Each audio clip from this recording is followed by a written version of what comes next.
My name is Bob, I'm 38, and for nearly 2 decades, I lived a lie.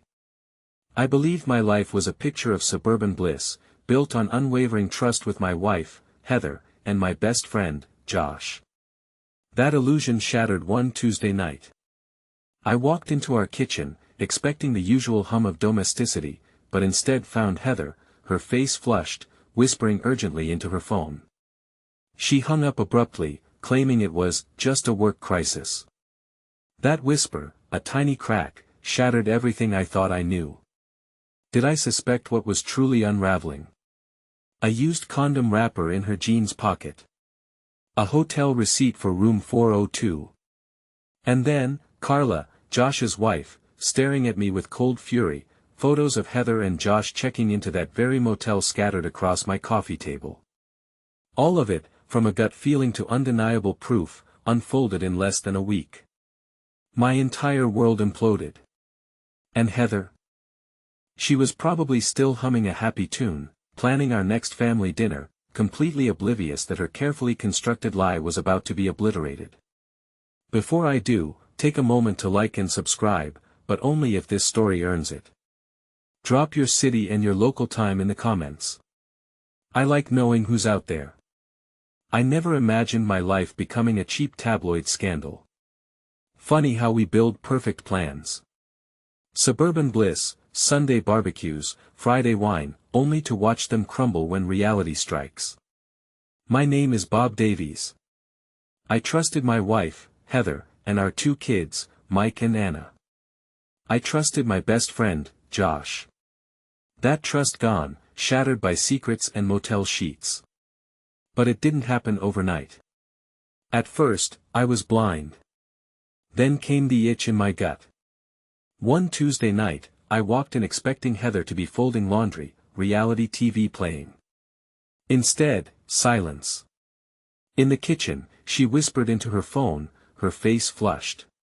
"Hey," I said, eyeing her in the phone. "Everything okay?" She hung up like it burned her. "Just a work friend, some crisis." It was plausible. Heather loved playing Good Samaritan, but something in her eyes made my stomach twist.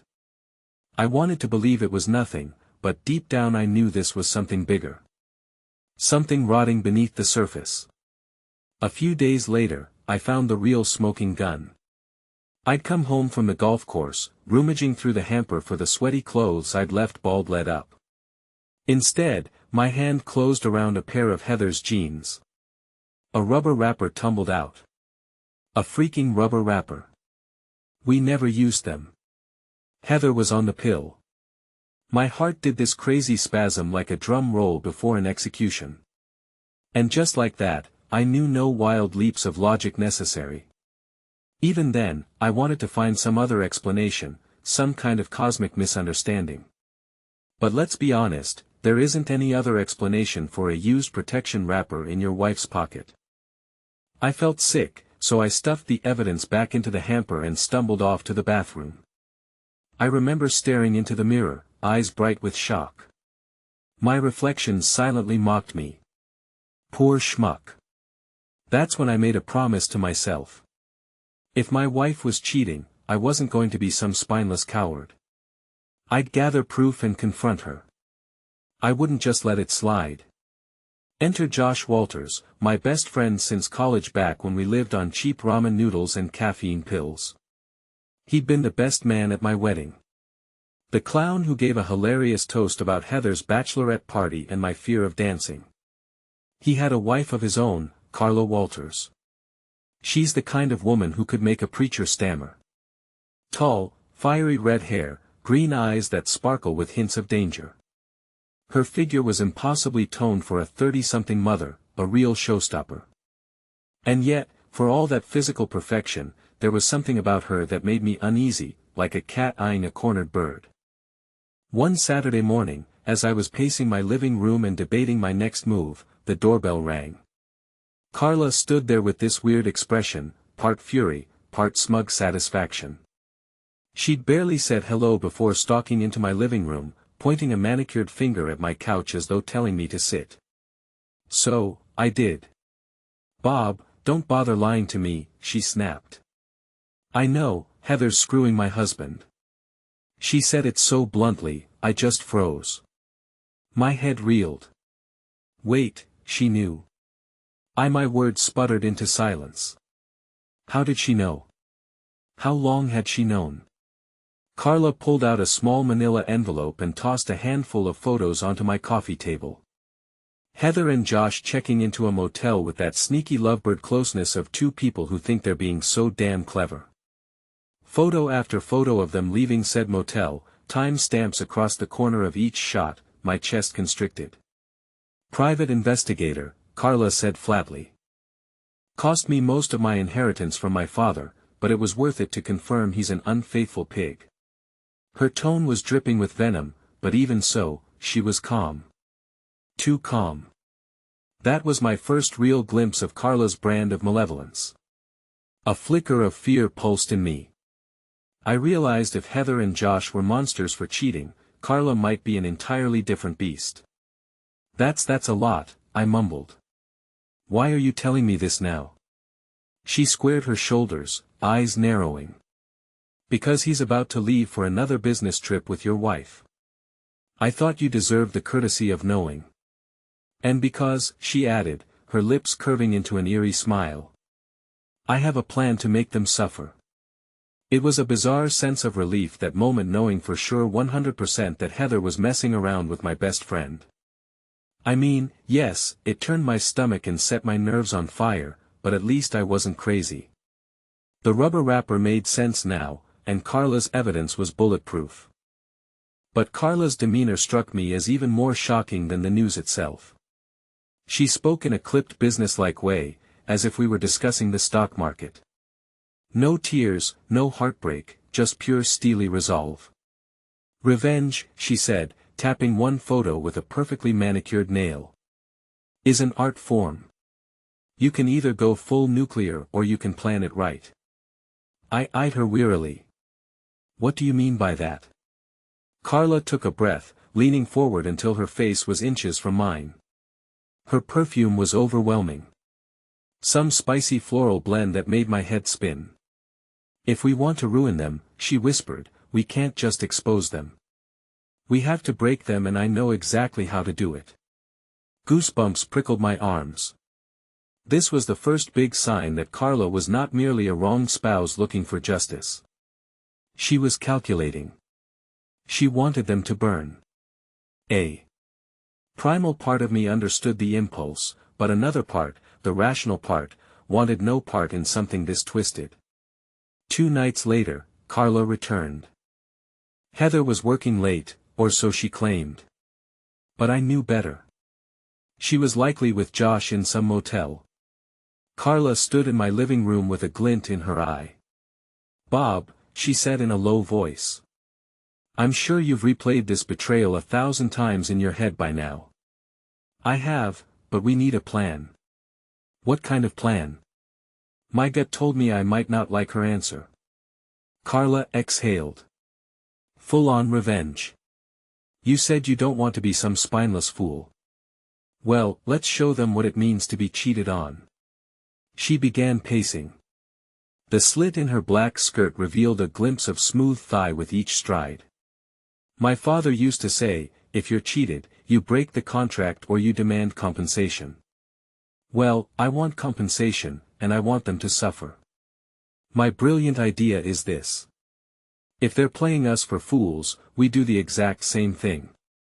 My skin prickled as I understood her implication. She didn't mince words. You mean you and me?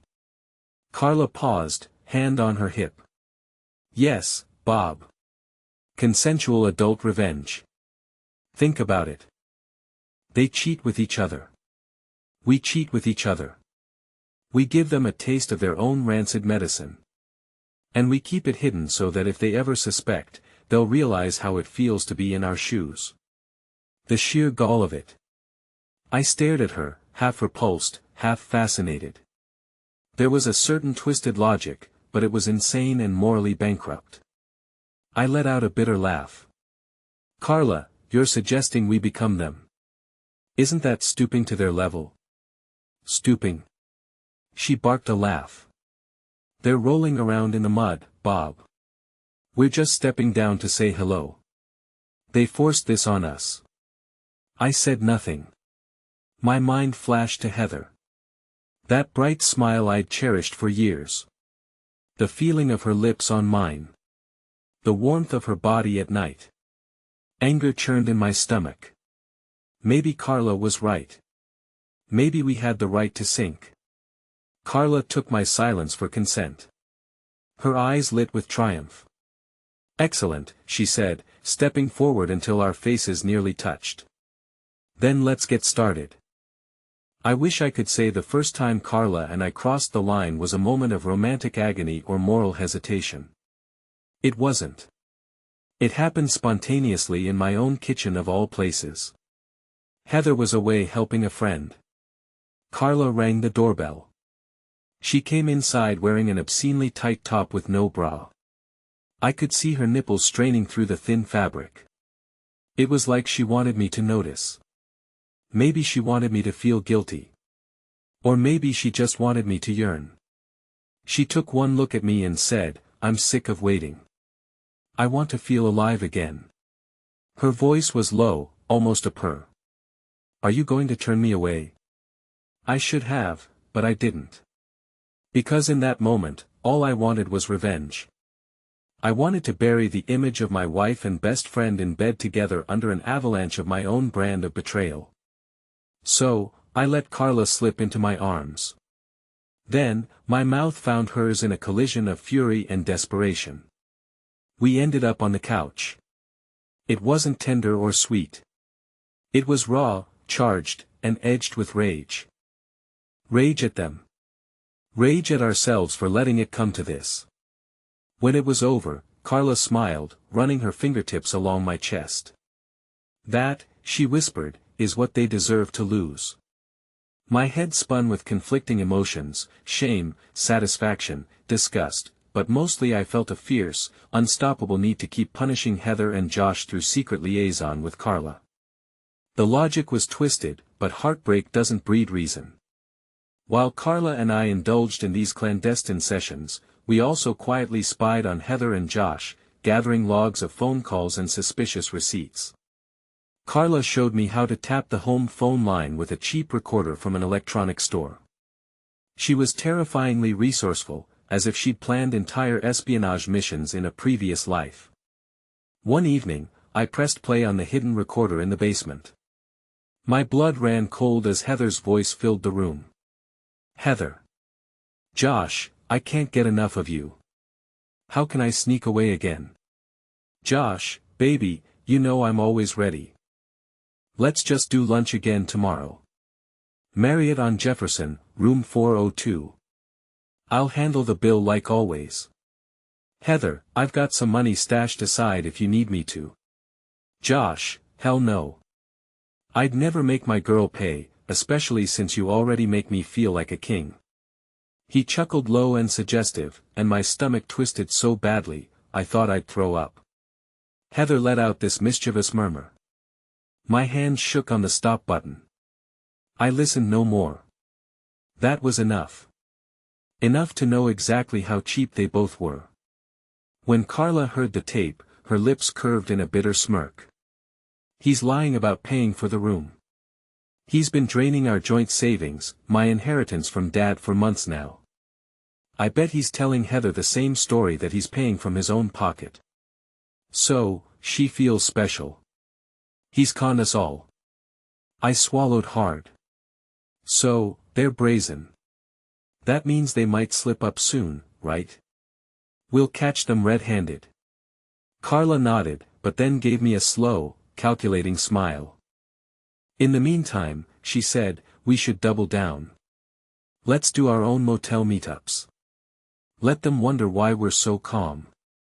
Let them feel the cracks forming under their feet." It continued for weeks, maybe months. It's all a blur of secrets and tension. Carla and I became something unholy. A union forged in bitterness. Strangely, it brought us dangerously close in ways I never expected. One day, out of nowhere, Heather came home looking pale. She sank onto the couch, eyes shining with tears. "Bob," she said in a shaky voice.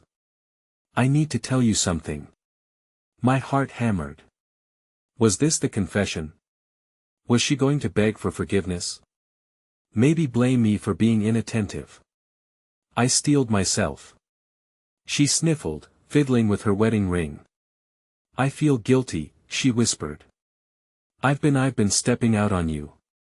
She didn't name Josh, but I knew exactly who it was. My jaw clenched so tightly it hurt. Yet, I forced a calm expression, letting her talk. "I never wanted to hurt you," she said, voice quavering. "But I got caught up in this obsession. It was thrilling. It was different. I'm so sorry. I've ended it." She reached for my hand, tears falling down her cheeks. "I want us to work through this. I love you, Bob. I was stupid, but it's over now. Please believe me." I stared at her tear-streaked face.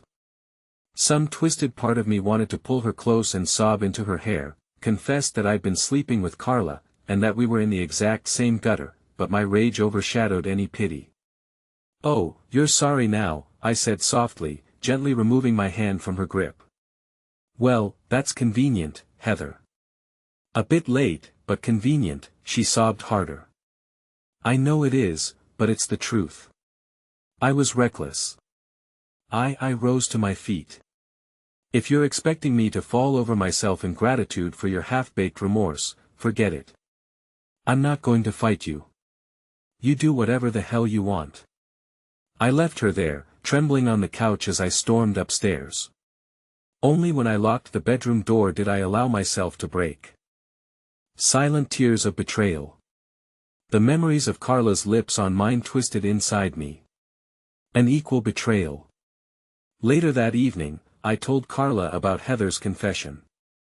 She went rigid. "Did she mention who she was cheating with?" "No," I answered grimly. "But I know she's aware that I'm not some clueless fool. I wouldn't be shocked if she tries to angle for pity." Carla laughed, a harsh, humorless sound. "Heather is not as clueless as I thought, apparently, but she has no idea what we've been doing." "Yeah, about that," I said, swallowing a lump in my throat. "Don't you think we should stop?" For a second, Carla's eyes flashed with pure fury. "You think I'm done with them? Josh is still lying to me day in and day out, pretending to be a good husband. He hasn't confessed anything. Heather's meltdown changes nothing." I exhaled. "Carla, we're hurting ourselves as much as them." She stepped in close. "Don't tell me it hasn't felt good, Bob. Don't even pretend." Her proximity sparked both desire and dread. Part of me wanted to fling her aside. Part of me wanted to bury myself in that toxic embrace again. "You're insane," I murmured. "And so are you," she whispered, leaning up until her lips brushed my ear. "That's why this works. If there's one event that changed the game entirely, it was the night Carla showed up at my house, bruised and sobbing. Heather was out with the kids, thank God, so I answered the door alone. Carla's hair was disheveled, her mascara running. "He hit me," she spat out as soon as she crossed the threshold. My eyes widened. "Josh, you mean he actually?" She nodded, voice trembling with rage and tears. "He suspected I was cheating on him because I wouldn't let him touch me anymore. He confronted me. We argued and then he slapped me." Her face crumpled. "I was pregnant, Bob. I didn't even know until the doctor told me I had a miscarriage." My heart almost stopped. "Wait, you mean you just found out you were pregnant and then?" She sank onto the sofa, burying her face in her hands. "It would have been yours," she whispered, voice cracking. "Not his." I fell to my knees beside her. A flood of conflicting feelings threatening to drown me. If her story was true, a child conceived in revenge was now lost violently. I shuddered, not knowing how to respond. Carla's tears gave way to an empty hollowness. She inhaled, wiping her eyes. "I hate him," she said in a voice that was ice cold. "I hate Heather for being the reason I had to do all this in the first place." "And you?" She gazed at me, a twisted half-smile curving her lips. "I only wanted your child despite him. That's the truth." I reeled as if slapped. "Carla, that's insane." We both, her eyes shimmered with fresh hatred. "Don't pretend you cared. We were using each other. I was using you more. Let's not sugarcoat it." "Carla, calm down," I pleaded, reaching for her shoulder. She shrugged me off violently. "Don't you dare tell me to calm down. He beat me and caused me to lose a baby. Even if I never planned on raising it in a normal way, it was still my child. I'll see him rot before I let this go." Carla demanded I join her in confronting Heather and Josh together. "We'll corner them in the motel, expose everything, then I'll decide how far I want to go." "You said you didn't want to be spineless. This is your chance, Bob." Despite the pit of dread in my stomach, I agreed. Something in me had also reached the boiling point. Heather's confession was half-hearted. She was sorry, but never even told me it was Josh. I was done with the lies. All the lies. Carla found out Josh and Heather had booked a cheap motel near the interstate for a midday rendezvous. She texted me the address and I took off from work early. I met Carla in the parking lot and we stormed inside. The scrawny clerk saw our faces and didn't even question us as we marched up the stairs. Carla brandishing a key card she'd swiped from Josh's jacket. "Room 210. My pulse thundered with every step. Carla's eyes glowed with a near-psychotic glee that unnerved me. She slid the key into the lock. The light blinked green and we burst in. Heather was in the middle of pulling her shirt on while Josh jumped up from the bed half-dressed, face twisted in panic. "What the heck?" Heather yelped. Carla's laugh filled the air sharp as broken glass. "Surprise, you cheating scumbags." Josh's eyes widened. "Carla, are you nuts?" He glanced at me, flushing with guilt. Or maybe panic. "Bob, man, let me explain." But Carla cut him off. "Don't even try." She snarled. "I know everything. Everything." She lifted her chin, her voice trembling with fury. "You think you can beat me and get away with it, Josh?" Heather's eyes darted between us. "Beat you? What are you talking about?" Carla jutted her chin at me. "Tell them, Bob." I cleared my throat, hands shaking, my voice raw. "Josh, you put your hands on Carla. You caused her to. She's lying." Josh barked, face red. "I never touched her." Carla let out a harsh scoff. "Liar, and you're going to pay for that." Her gaze flicked to Heather. "And you, dear, adorable Heather, are you proud of yourself sleeping with a guy who punches pregnant women? You're an idiot if you think he truly cares about you." Heather's cheeks blanched. "Pregnant? What?" Carla leveled a finger at her. "Oh, did he not mention that little detail? He cost me my child, Bob's child." Heather froze, her gaze snapping to me in horror. "What? You and Carla?" I gritted my teeth. "Yeah, 4 months now. Just like you and Josh." "Heather." For a split second, the room went so silent, you could hear the hum of the air conditioner. Heather's face collapsed into anguish. "Bob, how could you?" My fury boiled over. "Don't you dare act betrayed. You ripped us apart first. You and this bastard." Josh tried to step between us, hands raised. "Everybody just calm down." He looked at Carla, desperation in his eyes. "Baby, you know me. I'd never hit you. I've never laid a hand on a woman." Carla snarled. "Call me baby again. I'll break your jaw. You know what you did." "Stop lying before I." Suddenly, she lunged for him, nails raking across his cheek. I surged forward, catching her wrists, but she was wild, hissing through clenched teeth, tears streaming. Josh clutched his face, cursing loudly. Heather stared at us all like we were insane. Then she snapped, "Stop. We're making a scene." Carla whirled on, her eyes blazing. "Oh, I'm sorry. Are we disturbing your cozy little love nest?" I held Carla back, my body trembling with adrenaline. She was definitely on the edge. I kept expecting the cops to bust in any second. Josh, panting, eyes full of panic, said, "I don't know where this beating story comes from, but it's a crock of shut up." Carla hissed. "You're going to pay for it one way or another." In the midst of this chaos, Heather suddenly turned pale, swaying on her feet. Josh steadied her by the arm, but she jerked away. Her eyes bored into mine. "Bob," she whispered. "There's something else." Her trembling lips parted. "I'm pregnant, too, and I don't know whose it is." My stomach dropped. Carla stiffened in my grasp. "What do you mean you don't know whose it is?" I roared. "You cheated on me with him, so how could it possibly be mine?" Heather's cheeks flamed. "Because you and we weren't always careful. Remember that night a couple months ago after I'd supposedly ended things with Josh?" Josh spoke up, voice shaking. "Wait a minute. You said you ended it with me. You obviously didn't if you're still messing around." Heather rounded on him, eyes ablaze. "I said I was done with you, but you guilt-tripped me, and I was too weak to resist. It was never about love, you jackass.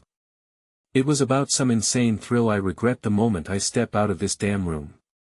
Carla let out a short, bitter laugh. "So, let me get this straight, Heather. You ended it, but not really. And now you're pregnant with God knows whose child." She turned a mocking glare on me. "Congrats, Bob. You might be raising Josh's spawn, or it might be yours. Or maybe some other jerk in a bar somewhere for all we know." Heather's eyes flashed. "Shut up, Carla. You have no idea what." Carla's lip curled. "I know enough. I know you and Josh deserve each other in hell, and I know Bob's too gullible to see what a snake you really are. Don't drag me into." I began, but Carla spun around, jabbing me in the chest with her finger. "You're no victim, Bob. You joined me in bed, remember? Or on your couch, or on that cheap motel room on the south side of town. You loved it." Heather's face twisted in disgust. "You two are pigs, both of you." Rage flared hot in my veins. "You want to talk about pigs, Heather?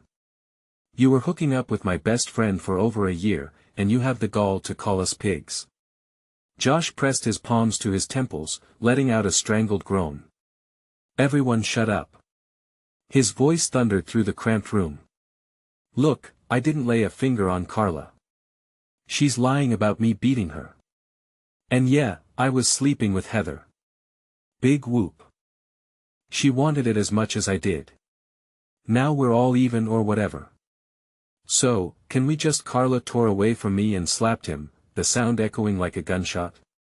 "That was for calling my miscarriage a big whoop. You piece of filth." Josh's face contorted with sudden rage. For a terrifying moment, I thought he'd hit her back. Instead, he stormed over to the corner of the room, pacing, fists clenched. And then, the final shock of the day. Carla reached into her purse and pulled out a small silver handgun. My blood turned to ice. "Carla!" I shouted, stepping forward. "What are you?" She took a step back, pointing it straight at Josh. Her eyes were wild. "I won't kill you," she hissed. "But I swear to God, I'll put a bullet in your leg if you come near me again." Heather gasped, hands flying to her mouth. Josh raised both arms, stepping back. "Jesus Christ, Carla, are you insane?" My mind spiraled. This had gone from ugly to downright life-threatening in seconds. I tried to reason with Carla, voice trembling. Carla, put that down. We can handle this without. Shut up, she snarled. I'm so done with all of you. My baby is gone. I have nothing left to lose. Tears streaks, but her gun hand stayed rock steady. Josh, I want you to get on your knees and apologize now. He hesitated, glaring at the muzzle of the gun. I half expected him to lunge for it, but the look in her eyes must have told him she was serious. Slowly, he sank to his knees. I'm sorry, he choked out, voice dripping with terror and loathing. Carla, you know I'd never. She cut him off with a laugh that splintered into a sob. You'll say anything now, right? Her gaze shifted to Heather. You two down. Heather stared at her, mouth open. You can't be serious. Carla cocked the gun, the click ringing like a promise of doom. I said down, bitch. Heather's legs gave out. She sank to her knees next to Josh, eyes terrified. Carla, please shut up, Carla said, tears streaming as she pressed the barrel to Josh's temple. God, I hate you. I hate both of you, she glanced at me, eyes blazing with resentment. You, too, Bob. All men are filth. You used me just as much as I used you. I took a cautious step forward, arms raised. Carla, you know that's not true, I whispered. We were both messed up, but it wasn't about using. It was about hurting them. Remember? Her lips trembled. I lost everything in the process, she whispered, voice raw. Don't you get it? My money, my dignity, my unborn child. My heart pounded. She was on the verge of something irreversible. Carla, put it down, I pleaded. Look at me. Her gaze locked on mine, flickering between rage and despair. For an eternity, we stayed locked in that moment, the gun shaking in her grip. Then, abruptly, Carla sucked in a breath. Get out of my sight, she hissed, stepping back. All of you, get up. Get out. Leave me the hell alone. Her voice broke on a sob. We scrambled to comply. Heather and Josh shot to their feet, stumbling for the door. I tried to remain calm, wanting to get the gun away from her, but Carla turned the barrel on me, eyes shining with fresh tears. I said, leave, she repeated in a low, trembling voice. Carla, I whispered, not wanting to abandon her in that mental state. But the madness in her gaze told me to run. Heather tugged on my sleeve, practically dragging me out. We fled into the hallway, slamming the door behind us. My breath hitched, mind reeling. A second later, a muffled scream tore through the door. We froze, hearts pounding, waiting for the gunshot that never came. Down in the motel parking lot, no one spoke. We just stood under the glaring sun, the four of us in a standoff of guilt and hatred. Heather had tears streaking her face. Josh looked ready to explode with some vile insult. My own limbs shook from adrenaline. Heather broke the silence first. I'm pregnant and I don't know which of you is the father. She hissed, turning to me. But if it's yours, Bob, maybe we can still fix this. Even if we have to. I cut her off, voice low. Fix this. It's beyond broken, Heather. You think a baby can patch up the carnage? She let out a sob. Fine, then let me be. Hate me forever if you want. I deserve it. Josh ran a hand through his hair, snorting angrily. Don't be dramatic, Bob. We're all messed up here. I whirled on him, rage flaring. Dramatic? I spent months listening to you call my wife baby while you snuck around behind my back. I let you into my house. You gave a toast at my damn wedding. My voice cracked. I hope you rot for what you did to our friendship. He sneered. Friendship? Real friends don't stoop to screwing each other's wives as payback. I snapped. My fist shot out before I could even think. The punch connected with his jaw, sending him staggering back. He let out a choked sound, then lurched forward to retaliate. We clashed in a flurry of fists, raw hatred driving each blow. Heather screamed, trying to pull us apart. We tumbled to the ground. Josh managed to get on top, landing a solid hit to my rib cage, driving the breath from my lungs. Pain tore through my side, but the adrenaline spurred me on and I twisted, reversing our positions, smashing his head against the pavement. "Stop!" Heather shrieked, tears streaming down her face. "He'll kill you, Josh. Stop!" Dazed Josh went limp beneath me. I stared down at his bloodied face. My knuckles throbbed, but I wanted to keep hitting him, keep punishing him for every betrayal. Then an image of Carla and her gun flickered in my mind, and I realized how close we all were to crossing lines we could never uncross. I stumbled off him, panting. He rolled onto his sides, spitting blood. Heather sobbed, leaning over him. The savage triumph inside me quickly cooled into a hollow ache. We glared at each other. The realization settled in that we were all wading hip-deep in the wreckage of our own making. A tense, suffocating silence enveloped us. None of us knew what to say. I finally bent over, hands on my knees, catching my breath. My side screamed in pain, but the emotional agony was worse. Josh lay there, pushing Heather away. "Don't touch me," he snapped, wiping blood from his mouth. "I'm fine." Heather stood shaking violently. We avoided each other's eyes. All of us ignoring the stares from a couple of passers-by who'd gathered a safe distance away. In that moment, I wondered what would happen if Carla came storming out with her gun again. But she didn't appear. Maybe she was upstairs having a breakdown. Maybe she was staring at the bullet in the chamber, deciding whether to put it in her own head or come after us. The thought sent a chill through me. Finally, Heather cleared her throat. "We can't just leave Carla like that," she said tremulously. "She might hurt herself." Josh grimaced, face bruised. "She's beyond help. She's lost her mind." I shook my head, voice. "We have to do something. Maybe call an ambulance or the cops." Heather's lips parted. "What if she tells them about all this? The cheating, the fight, the baby." I cut her off with a savage look. "Still worried about your own ass, Heather? She had a gun to your boyfriend's head. She lost a child. We can't let her go down alone." We eventually made a decision. Maybe the only decent one left in that whole mess. "Call the police." I dialed the number, reported that a woman in room 210 was trying to end herself, armed and needed immediate assistance. Then I hung up, chest tight, not knowing if I just signed Carla's death warrant or saved her life. Heather stood off to the side, trembling, arms wrapped around herself. I couldn't bring myself to comfort her. The betrayal was too raw. Josh stared at the motel sign, refusing to meet my eyes. The tension was suffocating. Sirens wailed. Police cruisers screeched to a stop.